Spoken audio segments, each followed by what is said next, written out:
Police আমাদের পরিবারের সদস্য, শাসক বিরোধী সবাই পুলিশকে নিশানা করি। পুলিশ মন্দিরের ঘন্টার মতো, যে আসে সেই বাজিয়ে দিয়ে যায়। বিধানসভার বাইরে দাঁড়িয়ে মিডিয়ার সামনে এই মন্তব্য করলেন ভাঙড়ের আইএসএফ বিধায়ক নওশাদ সিদ্দিকী। কিন্তু কোন পরিপ্রেক্ষিতে এই মন্তব্য করলেন নওশাদ? মেডিকেল কলেজের এমার্জেন্সির সামনে মদ্যপ অবস্থায় কর্তব্যরত পুলিশের যাওয়া নিয়ে এই মন্তব্য করেছেন ভাইজান। তার মতে পুলিশের এই ব্যবহারকে তিনি আদৌ সমর্থন করতে পারবেন না। তার বিরুদ্ধে কঠোর পদক্ষেপেরও সওয়াল করেছেন নওশাদ সিদ্দিকী। তবে নওশাদ বলেন, অভিযুক্ত পুলিশ কর্মীর থেকেও তার ওপরের পুলিশ কর্তাদের এই ঘটনার জন্য দায়ী করবেন তিনি। কারণ কি কারণে ওই পুলিশ কর্মীর মানসিক অবস্থা ওই পর্যায়ে পৌঁছলো তা দেখার দায়িত্ব পুলিশের পদস্থ কর্তাদের। কি বললেন আইএসএফ বিধায়ক নওশাদ সিদ্দিকী পুলিশকে নিয়ে, আসুন শোনাই। পুলিশ আমাদের পরিবারের একটা গুরুত্বপূর্ণ সদস্য, আর পুলিশ হচ্ছে মন্দিরের ঠিক ঘন্টার মতো, যেই আসে একবার করে নাড়িয়ে দিয়ে যায়। শাসক বিরোধী সবাই মিলে পুলিশকে আমরা আক্রমণ করি। হ্যাঁ, ওই নির্দিষ্ট ওই পুলিশ যিনি ছিলেন, পুলিশের যিনি আপনার কর্তব্যরত ছিলেন, তার বিরুদ্ধে আমি ধিক্কার নিন্দা জানাচ্ছি। সে ডিউটিরত অবস্থায় কিভাবে মদ্যপান করে ওখানে আসলো, এর দায়িত্ব নিতে হবে তার ঊর্ধ্বতন কর্তাদের কাছে।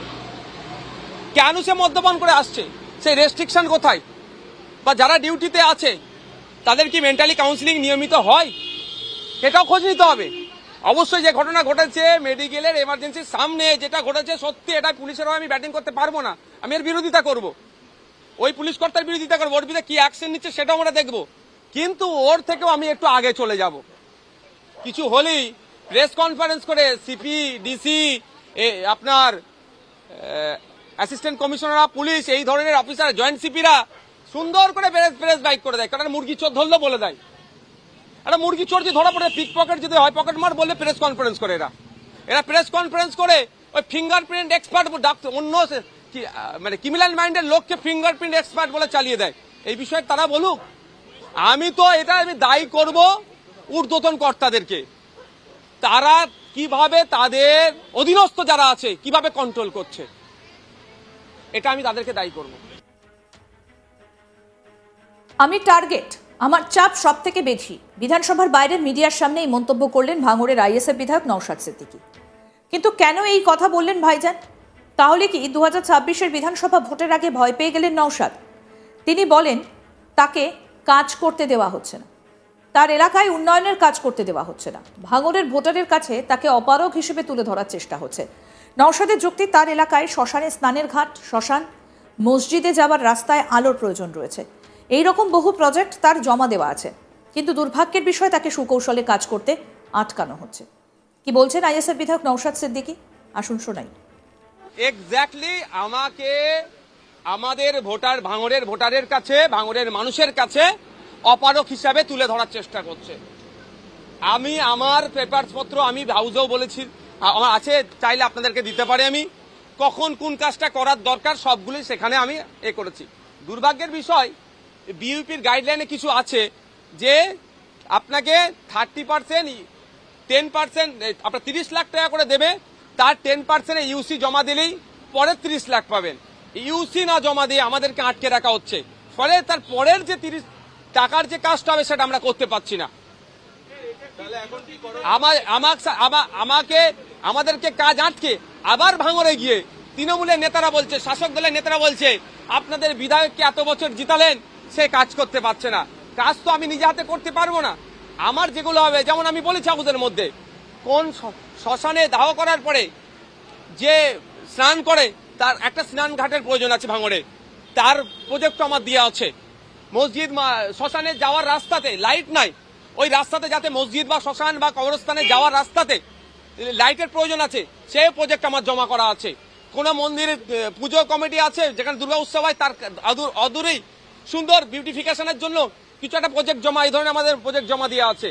তো এইগুলো আমি মানুষের স্বার্থে, ভাঙড়ের মানুষের সাথে করতে চাই, কিন্তু দুর্ভাগ্যের বিষয় আমাকে সুকৌশলে আটকানো হচ্ছে। শুধু আমাকে নয়, আমার মতো অনেক বিধায়কদেরকে আটকানো হচ্ছে, যাতে এরা শাসক দল বলতে পারে তোমরা ওই বিধায়ককে জিতিয়ে কি করেছো, কাজ করতে পারছে না। আরে কাজ করতে পারার তো আমার হাতে ক্ষমতা নেই। আমার তো কাজ হচ্ছে ডিস্ট্রিক্ট প্ল্যানিং অফিসারকে আমি এই করতে চাই তাদেরকে জানিয়ে দিবা। ডিস্ট্রিক্ট প্ল্যানিং অফিসার যে আমি রূপায়ণকারী সংস্থা যাকে উল্লেখ করব তাকে দিয়ে ভেডিং করিয়ে কাজটা তাকে বরাদ দেবে। কিন্তু দুর্ভাগ্যের বিষয় আমার ক্ষেত্রে দেখছি সম্পূর্ণ উল্টো হচ্ছে। আমাকে ক্রমশ আমার টাইমকে কিল করা হচ্ছে। এত দিন পর কেন আপনি 2021-এ জিতেছেন, এত দিন পর সামনে নির্বাচন তাই? না, মোটেও নয়। নির্বাচন একটা প্রশ্ন থেকে যাচ্ছে, কিন্তু আমাকে তো বিভিন্ন সময় ছলে কলে কৌশলে আমার টাইমটা কিল করেছে। আর আমার সাদা মনে কাদা নয়।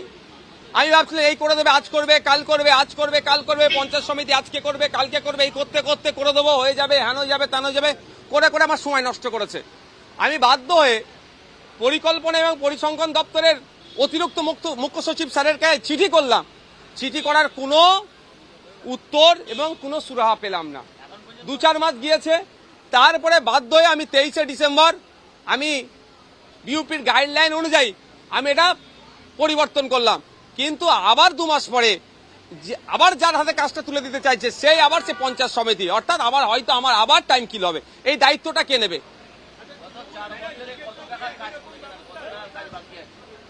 আমার কাজ তো আমি গত 4 বছরের কথা বলছি, যে 3টে অর্থবর্ষে আমি তো জমা প্রত্যেকটা করেছি যে আমি এই 2 কোটি টাকার মতো এই কাজ করতে চাই, আমি 50 লাখ টাকার এই কাজ করতে চাই, আমি 30 লাখ টাকার এই কাজ করতে চাই।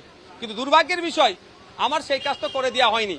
গুটি কয়েক কাজ করেছে, তার মেটেরিয়ালস ঠিকঠাক নাই, তার নেম প্লেট ঠিক নাই, আর ইউসি দেয়নি। এতে সব থেকে বিউপির কাজের সব থেকে সমস্যাটা হচ্ছে আপনার 10% ইউসি না দিলে পরের ল্যাডের টাকাটা আপনার জন্য আর রিলিজ হবে না। নওশাদ সিদ্দিকী আরো বলেন, আমি এই ঘটনা জানাতে আজকেই নবান্নে মুখ্যমন্ত্রীর কাছে যাব। তিনি আমাদের অভিভাবক, মুখ্যমন্ত্রী দেখা না করলে তিনি ধর্নায় বসবেন বলেও জানিয়েছেন। এই বিষয়ে কি বক্তব্য আইএসএফ বিধায়ক নওশাদ সিদ্দিকীর, শুনবো সেটা। আজকে হাউসে করেছি, প্রয়োজনে নবান্নে গিয়ে করব, মুখ্যমন্ত্রীকে সরাসরি বলবো। হাউসের মধ্যে মুখ্যমন্ত্রীর মাননীয় মমতা ব্যানার্জি মহাশয় বলেছিলেন যে সমস্ত বিধায়কদের উদ্দেশ্যে এমএলএ ল্যাডের টাকাটা যাতে দীর্ঘমেয়াদী কাজ হয় সেই দিকে লক্ষ্য রাখবেন। শাসক বিরোধী সমস্ত বিধায়কের কাছে বার্তা দিয়েছিলেন।